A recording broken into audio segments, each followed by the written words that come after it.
Welcome to టీ10. నేను మీ సుందర్. ఈ రోజు మన స్టూడియోలో ఉన్నారు ప్రముఖ విశ్లేషకులు కేవీఎస్ఎన్ రాజు గారు. నమస్తే రాజు గారు. రాజు గారు, కాగ్ కేంద్ర ప్రభుత్వం సంబంధించిన బడ్జెట్ అంశాల్లో కొన్ని అంశాలని ప్రస్తావించింది కదా. 54,000 కోట్లకు పైగా అమౌంట్ కు సంబంధించి యూటిలైజేషన్ సర్టిఫికేట్లు ఇవ్వలేదని కాగు, ఇచ్చామని ప్రభుత్వం. అసలు ఏం జరుగుతుంది? అది గత 2 నెలలుగా కాగ్ ఇచ్చిన రిపోర్ట్స్ మీద అనేక వార్తలు వస్తున్నాయి. అందులో 15 డిపార్ట్మెంట్లు, సెంట్రల్ గవర్నమెంట్ డిపార్ట్మెంట్లకు సంబంధించిన మంత్రిత్వ శాఖల డిపార్ట్మెంట్లు డేటా ఇవ్వలేదు అనే కన్నా యూటిలైజేషన్ సర్టిఫికేట్ అంటే మాకు ఏదైతే యూటిలైజేషన్ సర్టిఫికేట్ అంటే ఏంటో చెప్పుకుంటూ, అది యూటిలైజేషన్ సర్టిఫికేట్ అంటే ఏమిటి అని అంటే, కేంద్ర ప్రభుత్వం నాన్ రికరింగ్ ఎక్స్పెండిచర్ కోసం కేంద్ర ప్రభుత్వం నిధులు అనేక ఆర్గనైజేషన్స్కి ఇస్తాయి. అందులో మినిస్ట్రీస్ వాటిని ఫాలో అప్ చేస్తే, వాటిని అజమాయిషీ చేస్తాయి. వాటికి ఇచ్చిన డబ్బులకి వాళ్ళు 1 సంవత్సర కాలంలో దాన్ని ఖర్చు పెట్టినట్టు, ఆ ఖర్చు పెట్టిన దాన్ని మేము ఖర్చు పెట్టేశామని యూటిలైజేషన్ సర్టిఫికేట్ అన్నది, మేము ఖర్చు చేసేసాం, ఇదిగో మా ఖర్చులు వీటికి ఇంత అయింది అని చెప్పేసని ఇచ్చే సర్టిఫికేట్ యూటిలైజేషన్ సర్టిఫికేట్. అంటే మీరు కేంద్ర ప్రభుత్వం మా ఆర్గనైజేషన్కి ఇచ్చిన డబ్బుల్ని మేము ఖర్చు చేసాం. శాఖలకు సంబంధించి ఏ శాఖ ఆ శాఖ. అలాగే దానికి టైం కూడా ఉంది. 12 నెలల్లోపే వాళ్ళు డబ్బులు వచ్చిన 12 నెలల్లోపే ఆ యూటిలైజేషన్ సర్టిఫికేట్స్ కేంద్ర ప్రభుత్వ ఆయా శాఖలకి ఇవ్వాలి. ఇవ్వలేదు అని ఇప్పుడు కాగ్ రిపోర్టు చాలా హైలైట్ చేసింది. అందులో 54,000 కోట్లు అని చెప్పేసి నని వచ్చింది.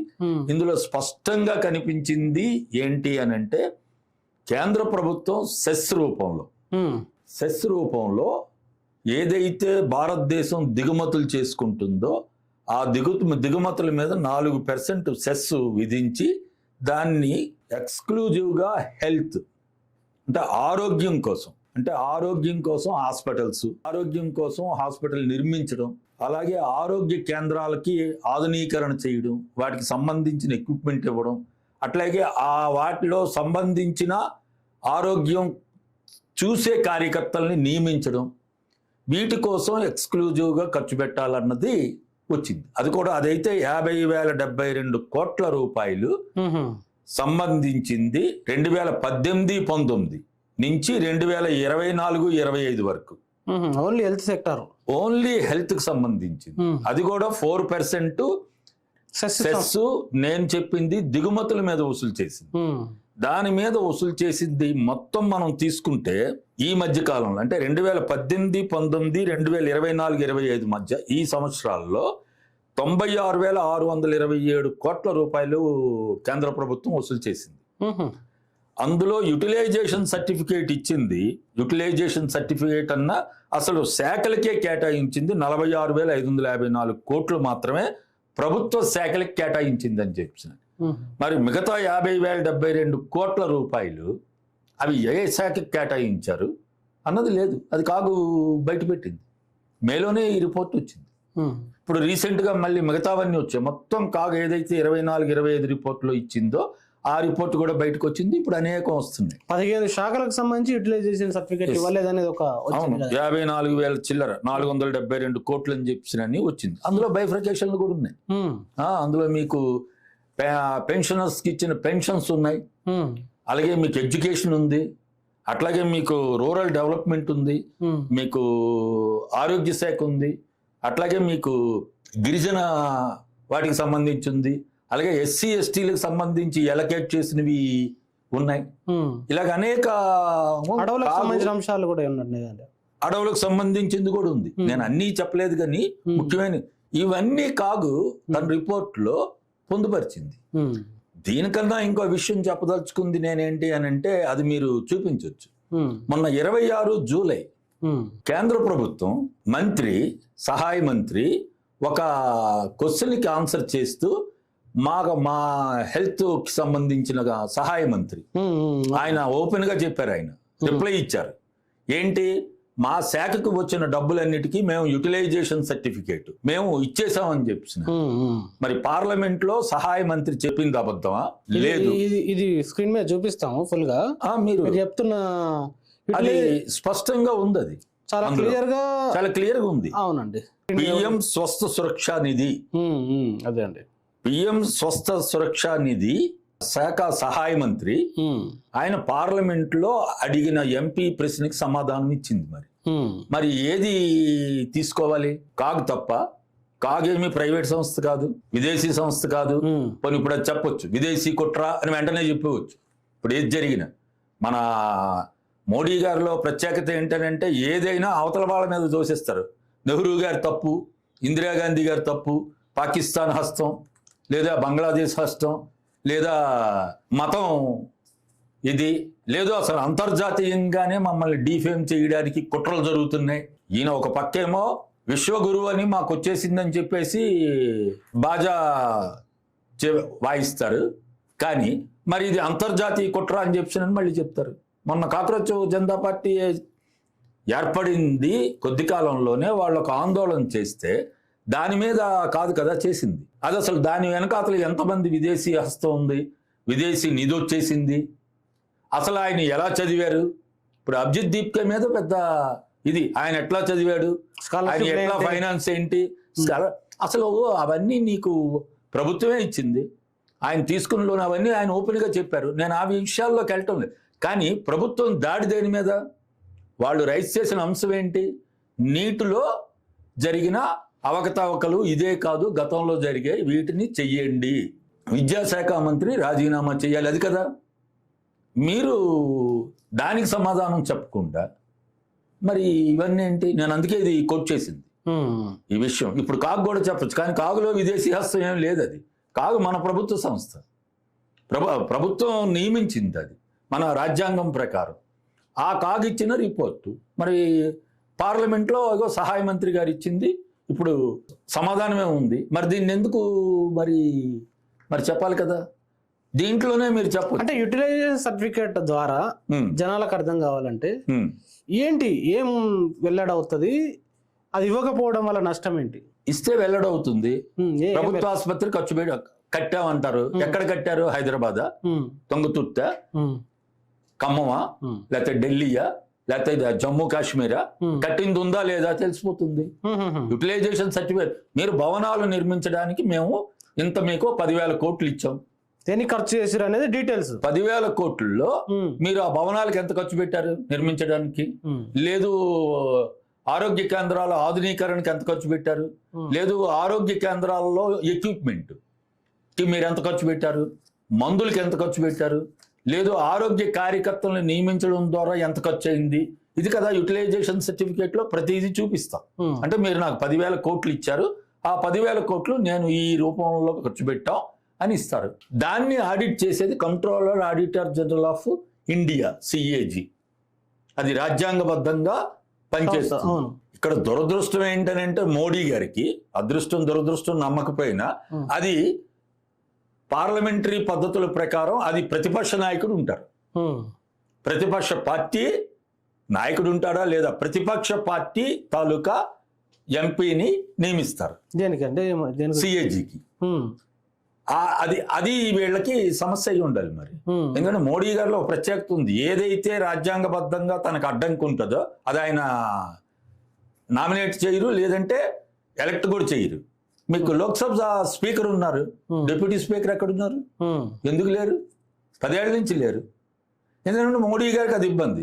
ఎందుకంటే పార్లమెంటరీ సాంప్రదాయాల ప్రకారం డిప్యూటీ స్పీకర్ని ప్రధాన ప్రతిపక్షానికి కేటాయించాలి, లేదా ప్రతిపక్షానికి కేటాయించాలి. కేటాయిస్తే మళ్ళీ ఈయనకి ఇబ్బంది కదా. మరి మీరు అలా తీసుకోండి. ఇప్పుడు ప్లానింగ్ కమిషన్ రద్దు. దేనికి ప్లానింగ్ కమిషన్? ఎందుకు రద్దు చేశారు? ఇప్పుడు కాదు, వచ్చిన కొత్తలోనే రద్దు చేశారు. నీతి ఆయోగ్ పెట్టారు. ఏంటి దీనికి? నీతి ఆయోగ్కి ఏమి బాధ్యత ఉంది? ప్లానింగ్ కమిషను రాజ్యాంగం ప్రకారం వచ్చింది. ఆ ప్లానింగ్ కమిషన్ ఫాలో అప్ చేస్తుంది. ఒక 5 ఏళ్ళు ప్రణాళిక ఉంటుంది, పంచవర్ష ప్రణాళిక అని చెప్పినని. అది సోవియట్ యూనియన్ నుండి తీసుకొని ఇక్కడ అమలు చేసింది. పంచవర్ష ప్రణాళికల వల్ల అనేక రూపాల్లో భారతదేశం అభివృద్ధి చెందింది. దానికి బాధ్యత ఉంది. కానీ నీతి ఆయోగ్ ఏముంది? ఈ రోజు లెక్క చెప్తారు, రేపు లేదు. సో మోడీ గారి విషయంలో ఇవే. అంటే మోడీ అంటే అకౌంటబిలిటీ, మోడీ అంటే గ్యారంటీ, అనే బ్రాండ్లతోటి వాళ్ళు వెళ్తున్నప్పుడు ఈ కాగ్ ఇచ్చిన రిపోర్టు ఈ అకౌంటబిలిటీ అనే దానికి క్వశ్చన్ మార్క్ వేస్తుంది కదా, క్వశ్చన్ వేస్తుంది కదా, ఎట్లా చూడాలి దాన్ని? నేను జవాబుదారీ తరం లేదు కదా నాకు. మోడీ గారు ఇప్పుడు కాక్రోచ్ జనతా పార్టీ ఆందోళనల మీద అనేక రూపాల్లో వాళ్ళని అణిచివేశారు, వాళ్ళ మీద పెలట్ గన్స్ వేశారు. ఆ సబ్జెక్టులోకి నేను వెళ్ళటం లేదు. దాని మీద పార్లమెంటు ప్రతిపక్ష పార్టీలు అన్నీ పార్లమెంటుని అడుగుతున్నాయి. ఏం అడుగుతున్నాయి? ప్రధానమంత్రి గారు మీరు హాజరు కండి, స్పందించండి. హోంమంత్రి గారు మీరు పార్లమెంట్కి రండి. మరి ఇద్దరు గయాబు, కనిపించటం లేదని పేపర్లో వస్తున్నాయి. కనిపించటం లేదు, వినిపించటం లేదు. ఎందుకు కనిపించారు? మోడీ గారు వినిపిస్తున్నారు. మోడీ గారు అందుకే మోడీ గారు తనకు నచ్చింది తనకు నచ్చిన పద్ధతిలో వినిపిస్తారు, వినరు. ఇప్పుడు పార్లమెంట్కి వెళ్తే ఆయన వినాలి, అందుకే వెళ్ళరు. మీరు కోట్ చేశారు కాబట్టి ప్రధానమంత్రి గారు కానీ హోంమంత్రి గారు కానీ జూలై 20వ తారీఖు నుండి ఇప్పటి వరకు పార్లమెంట్కి వెళ్ళలేదు. కానీ ప్రతిపక్షాలు అడుగుతున్నాయి. మరి 3-4 బిల్లులు కూడా 4-5 కీలకమైన బిల్లులు పాస్ చేసుకున్నారు without prime minister, without home minister. దాని మీద కామెంట్ చేయమంటే దాని మీద కామెంట్ ఇదే. జవాబుదారీతనం మేము ఒప్పుకోం, నేను అంగీకరించను. నేను ఇప్పుడు మీకు అనేక ఉదాహరణలు అవే కదా చెప్పింది. ఆయన ఎందుకు 2014లో ఎన్నికయ్యారు ప్రధానమంత్రిగా? భారతదేశ చరిత్రలో ఒక ప్రధానమంత్రి సుదీర్ఘకాలం ఉన్నాం, నెహ్రూ తర్వాత ఈయనే సుదీర్ఘకాలం కంటిన్యూస్గా ఉన్నారు అని మొత్తం బజాయించారు కదా. మరి ఈ 12 ఏళ్ల కాలంలో లేదు ఈ రోజు వరకు ఒక్క ప్రెస్ మీట్ పెట్టారా? ప్రెస్కి అడ్రస్ చేశారా? ప్రెస్ అడ్రస్ చేయరు, ఇంటర్వ్యూ ఇస్తారు. ఇంటర్వ్యూ అని అంటే నాకు నచ్చింది చెప్తాను, నాకు నచ్చిన వాళ్ళని పిలుస్తాను. ప్రెస్ మీట్ అలా కాదు. ప్రెస్కి సంబంధించిన వాళ్ళందరూ ప్రధానమంత్రి, ఇప్పుడు మీకు ముఖ్యమంత్రులే ప్రెస్ మీట్ పెడుతున్నారు కదా. రేవంత్ రెడ్డి గారు అయితే రెగ్యులర్గా పెడుతున్నారు. మరి ప్రెస్ వాళ్ళు అడిగిన ప్రశ్నలకి సమాధానం ఇస్తున్నారు. అంతెందుకు మొన్న పేపర్లో వచ్చి అంతర్జాతీయ పేపర్లలో డైరెక్ట్గా భారతదేశ ప్రధాని ప్రెస్ వాళ్ళు అడిగితే ప్రశ్నలకి సమాధానం చెప్పకుండా పారిపోయారని చెప్తున్నాను. మరి ఇప్పుడు ప్రెస్కి హాజరు, ప్రెస్ మీట్ పెట్టరు, ప్రెస్ని రానివ్వరు. ఇంకా మాట్లాడితే ప్రధానమంత్రి గారు విదేశాలకు వెళ్తే ప్రెస్ని తీసుకెళ్లరు, ఆ సంప్రదాయం పక్కన పెట్టారు. ఇప్పుడు పార్లమెంట్లో ఆయన రారు, మాట్లాడరు. కానీ పార్లమెంటు ప్రారంభం రోజు మాత్రం పార్లమెంటు ముందు మాట్లాడతారు, పార్లమెంట్ లోపల మాట్లాడరు. మరి ఏంటి కారణం? మరి జవాబుదారీతనం పార్లమెంట్ బయట మాట్లాడితే జవాబుదారీతనం ఉండదు. అసలు పార్లమెంటరీ సాంప్రదాయాల ప్రకారం మీరు కీలకమైన నిర్ణయాలన్నీ పార్లమెంటు సమావేశాలు జరుగుతున్నప్పుడు అసలు పార్లమెంట్లోనే చెప్పాలి తప్ప బయట మాట్లాడకూడదు. రికార్డు ఉంటుంది కదా. రికార్డు కాదు, మీకు సంప్రదాయం అది. అదే అండి. ఇప్పుడు ఒక నిర్ణయం చేస్తే, క్యాబినెట్ నిర్ణయం చేస్తే ఆ క్యాబినెట్ నిర్ణయాన్ని పార్లమెంట్లో ఆ సంబంధిత మంత్రి లేదు సభానాయకుడు ప్రధానమంత్రి మాట్లాడాలి. కానీ ఎక్కడుంది? పార్లమెంటు ముందు మాట్లాడతారు. సంప్రదాయాల ప్రకారం పార్లమెంటుని సజావుగా నడపండి, సూక్తి ముక్తావళి ఎందుకు? నేను ఆచరిస్తే ఓకే, కానీ నేను చెప్పిన సూక్తులు నేను ఆచరించను. ఎందుకు ఆచరించను అని అంటే నా ఇష్టం. నన్ను ప్రజలు ఎన్నుకున్నారు, అదొకటి ఉంది. 144 కోట్ల మంది నన్ను ఎన్నుకున్నారు. ఆయనకి ఎంతమంది ఓటేశారో చెప్పరు భారతీయ జనతా పార్టీ. కానీ 140 కోట్లకి ప్రధానమంత్రిని నేను. అసలు భారతదేశ ప్రధానమంత్రిని మీరు ఇట్లా మాట్లాడతారా? మీకు లేటెస్ట్ ఏముంది? 15 ఏళ్ల అమ్మాయిని ఆమె ఏదో కామెంట్ చేసిందని ఈయన వాళ్ళ మీద అటాక్. వాళ్ళ మదర్ ఓపెన్గా చెప్పారు, మా అమ్మాయి బహిరంగంగా క్షమాపణ చెప్పింది, అయినా మీరు వేధిస్తున్నారు, వేధింపులు ఆపండి. ఎవరు వేధిస్తున్నారు? మరి ఎవరు వేధిస్తున్నారు? మరి పట్టుకోవాలి కదా, మీరు పట్టుకోవాలి కదా. మరి అదే కదా ప్రభుత్వం నిఘా. ప్రభుత్వ నిఘా, ప్రభుత్వంకి ఇన్ని ఇంటెలిజెన్స్ శాఖలు, ఇంత యంత్రాంగం, భారతదేశం 4వ ఆర్థిక శక్తిగా వచ్చేసింది. 3 వచ్చేస్తాం, 2 వచ్చేస్తాం అని చెప్తున్నారు. మరి అటువంటి భారతదేశానికి మీరు ప్రధానమంత్రిగా ఉండి ప్రభుత్వాన్ని 3వసారి ఎన్నికై నడుపుతుంటే మీ జవాబుదారీతనం ఎక్కడుంది మీరు అడిగిన దానికి? సార్, మన ప్రధానమంత్రి గారు నేను తినను, ఇంకొకరిని తిననివ్వను, ఇది ఆయన స్లోగన్ డే 1 నుండి. మరి అలాంటి ప్రధాని నాయకత్వంలో ఈ యూటిలైజేషన్ సర్టిఫికేట్ ఇవ్వకపోవడం అంటే అది ఎందుకు ఖర్చు పెట్టారో చెప్పకపోవడమే కదా. మరి అది అవినీతి జరిగిందా, సక్రమంగానే ఖర్చు పెట్టిరా, లేకపోతే నిధులు మళ్లించరా తెలియాలంటే అది ఉండాలి. ఎట్లా ఖర్చు పెట్టారు అనే సర్టిఫికేట్. అంటే ఇప్పుడు ఈ అవినీతికి సంబంధించి తిననివ్వను అనుకున్న నాయకత్వంలో ఈ కోణం ఏమైనా ఉండే అవకాశం ఉందా? ఈ కోణాన్ని తీయాలి అని అంటే వాళ్ళు సమాధానం ఇవ్వాలి కదా. నేను ఇప్పుడు అదే చెప్పాను కదా, పార్లమెంట్కి రారు, ప్రెస్ మీట్ పెట్టరు. ఇప్పుడు కాగే రిపోర్ట్ ఇచ్చింది, ఇంత స్పష్టంగా ఇచ్చింది, నేను ఆ వివరాల్లోకి వెళ్ళలేదు. అలాగే మీకు ప్రతి ఇన్కమ్ ట్యాక్స్ చెల్లించిన ప్రతి పౌరుడి నుంచి 2022-23లో 60,616 కోట్ల రూపాయలు 2022-23 ఎవరు చెల్లించారు? ఇన్కమ్ ట్యాక్స్ చెల్లించిన ప్రతి వ్యక్తి 4% హెల్త్ ఎడ్యుకేషన్ సెస్ కోసం చెల్లించారు. సెంట్రల్ గవర్నమెంట్ సార్, మళ్ళీ సెస్ ఓన్లీ సెంట్రల్ గవర్నమెంట్ గా వస్తుంది, రాష్ట్రాలకి వాటా రాదు. పన్నులైతే వస్తాయి తప్ప సెస్ మీద వాటా మొత్తం కేంద్ర ప్రభుత్వానికి వెళ్తుంది. నేను ఆదానికి కూడా వెళ్ళటం లేదు. వాటా ఇచ్చారా రాష్ట్రాలకి ఇవ్వలేదా అన్నది అదొక డిఫరెంట్ సబ్జెక్ట్. కానీ మీరు ఎంత వసూలు చేశారు? ఎవరు కట్టారు? కోట్ల మంది జనం ఇన్కమ్ ట్యాక్స్ కట్టిన ట్యాక్స్ పేయర్స్ ప్రజలు కట్టారు. మరి దానికి జవాబుదారీతనం ఉండాలి కదా. ఇదేది హెల్త్ ఎడ్యుకేషన్ గురించి. అసలు హెల్త్ ఎడ్యుకేషన్ నేను ఇన్ని మెడికల్ కాలేజీలు పెట్టాను, ఎన్ని ఐఐటీలు ఇచ్చాను, ఐఐఎంలు ఇచ్చామన్నారు కదా. అందులో హైయర్ ఎడ్యుకేషన్ కూడా ఉంది. హైయర్ ఎడ్యుకేషన్కి కేటాయించిన నిధులకు కూడా యూటిలైజేషన్ సర్టిఫికేట్ ఇవ్వలేదన్నది స్పష్టంగా ఉంది కాగ్ రిపోర్ట్లో. మరి దీనికి జవాబుదారీతనం ఉండాలి కదా. అవినీతి జరిగిందా లేదా అన్నది ఎప్పుడు రుజువు అవుతుంది? వాళ్ళు యూటిలైజేషన్ సర్టిఫికేట్లు ఇచ్చి వాళ్ళు ఇగో ఇవి మేము చేశామని అంటే అప్పుడు అది అసలు పిఎం కేర్స్ ఉంది, 13,000 కోట్లు వసూలు చేశారు. దానికి ఆర్టీఐ చేస్తే ఏమన్నారు? అది సొంత సంస్థని మీరు ఏంటి సొంత సంస్థ? పిఎం కేర్స్ సొంత సంస్థ, ప్రధానమంత్రి అందులో ఉన్నారు. మరి 13,000 కోట్ల రూపాయలు మరి దేనికి పెట్టారు? అది కరోనా సందర్భంగా. మరి ఏం జవాబుదారీతనం? అందులో అవినీతి జరిగిందా లేదా ఎలా తెలుస్తుంది? 13,000 కోట్లు ఖర్చుకి ఆర్టీఐ ప్రకారం, రైట్ టు ఇన్ఫర్మేషన్ యాక్ట్ ప్రకారం మీరు రిప్లై ఇచ్చి ఉంటే అప్పుడు తెలిసేది అందులో అవినీతి జరిగిందా లేదా అని. అందువల్ల అవినీతి జరిగిందా లేదా అన్నది కాకుండా అసలు ఈయన స్టేట్మెంట్ ఏంటి? అవినీతిని సహించం, అవినీతి పరుల్ని సహించం. అసలు నా అంత ట్రాన్స్పరెంట్ గా భారతదేశంలో పాలనని ఎవరూ అందించలేదు. అక్కడ అంతా అసలు ఈ 2014లో మాట్లాడిందంతా అవినీతి జరిగిపోయిందని కదా మిగతా హామీలతో పాటు. మరి ఈయన హయాంలో ఇన్ని రిపోర్ట్లు వస్తుంటే మరి ఆయన ఎందుకు మాట్లాడరు? ఎక్కడా మాట్లాడరు. మరి అదే కదా, అవినీతి జరిగిందా లేదా అని చెప్పలేము మనం. జరిగిందా లేదా అన్నది జరగలేదు అని నిరూపించాల్సిన బాధ్యత ప్రభుత్వం మీద ఉంటుంది. మరి అంతే కదా. ఎందుకంటే మీరు ప్రభుత్వం నడుపుతున్నారు. ఒకసారి కాదు, 2 సార్లు, 3వ సారి ఎన్నికయ్యారు. అసలు మాదే ప్రభుత్వం అని అనేసి మొన్న పవన్ కళ్యాణ్ గారు మాట్లాడుతూ చెప్తున్నారు, అసలు మీరు బ్రతికుండగా మీరే మాకు ప్రధాని, మీరు దిగిపోవాలి తప్ప లేకపోతే ప్రజలు మిమ్మల్ని ఓడించరంటున్నారు. అంత విశ్వాసం ఉంది మన ఆంధ్రప్రదేశ్ ఉప ముఖ్యమంత్రి గారికి. ఓకే, మంచిదే. ఎందుకంటే త్రిబుల్ ఇంజిన్ సర్కార్ కాబట్టి వాళ్ళు ఏదైనా మాట్లాడవచ్చు. మరి అట్లాంటి వ్యక్తి, శాశ్వతంగా ప్రధానమంత్రిగా ఉండగలిగిన శక్తి ఉన్న వ్యక్తి మరి అవినీతిని ఆహ్వానిస్తున్నారా? అవినీతి పరులను లోపలేసుకుంటున్నారా? నేను ఆ సబ్జెక్టులోకి వెళ్ళటం లేదు. అందుకే బీజేపీని వాషింగ్ మెషిన్ అన్నారు. ఎవరైనా ఏది చేసినా బీజేపీ వాషింగ్ మెషిన్లోకి వెళ్ళిపోతే అవినీతి పరులందరూ నీతిమంతులు అయిపోతారు.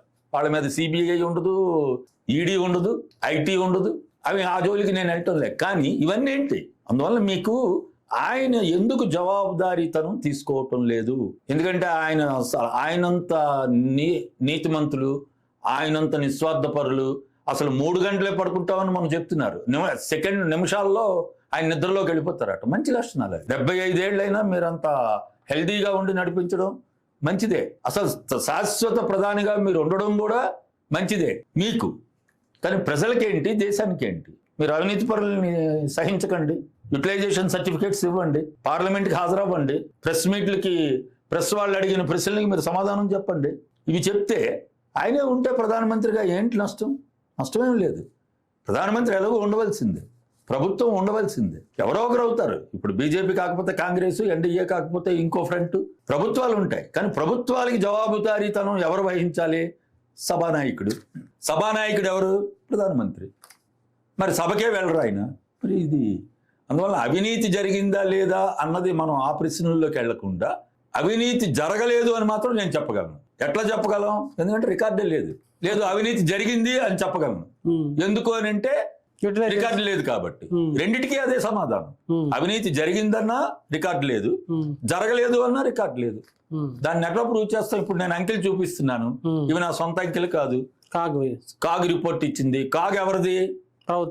ప్రభుత్వంది. రాజ్యాంగం ప్రకారం ఏర్పడింది సంస్థ. వాళ్ళ పనే లెక్కలు చూడడం, ప్రభుత్వం చేసిన ఖర్చుల్ని వీళ్ళు ఆడిట్ చేయడం. మరి వాళ్ళు ఇచ్చిన రిపోర్ట్ నుండి చెప్తున్నాం. అలా చెప్పాలి అని అంటే యూటిలైజేషన్ సర్టిఫికేట్లు ఉండాలి, ఖర్చు పెట్టింది ఉండాలి, వసూలు చేసింది ఉంది. నేను చెప్పాను మీకు లెక్కలతో సహా. కానీ వసూలు చేసిన దానికి ఖర్చు పెట్టింది ఏది? ఖర్చు పెట్టిన దానికి యూటిలైజేషన్ సర్టిఫికేట్ ఏది? ఇది జవాబుదారీతనం. థ్యాంక్ యూ వెరీ మచ్ రాజు గారు. ప్రజలారా విన్నారు కదా, ఈ కాగ్ ఇచ్చిన నివేదిక ప్రకారమే 54,000 కోట్లకు సంబంధించి ప్రశ్నార్థకం. అది నిజంగానే వాస్తవంగా పెట్టాల్సిన వాటికే నిధులు పెట్టారా? అవినీతి జరిగిందా? లేదు వేరే శాఖలకు మళ్లించినారా? అక్రమాలు జరిగినాయా? ఏమీ తెలియని పరిస్థితి. కాబట్టి తప్పకుండా జవాబుదారీతనం ఉండాలి, అకౌంటబిలిటీ ఉండాలి అంటున్నారు రాజు గారు. మరి ఆయన అనేక అంశాలని మాట్లాడారు. తప్పకుండా ఈ వీడియో మీద మీ కామెంట్ రాయండి. Thank you very much.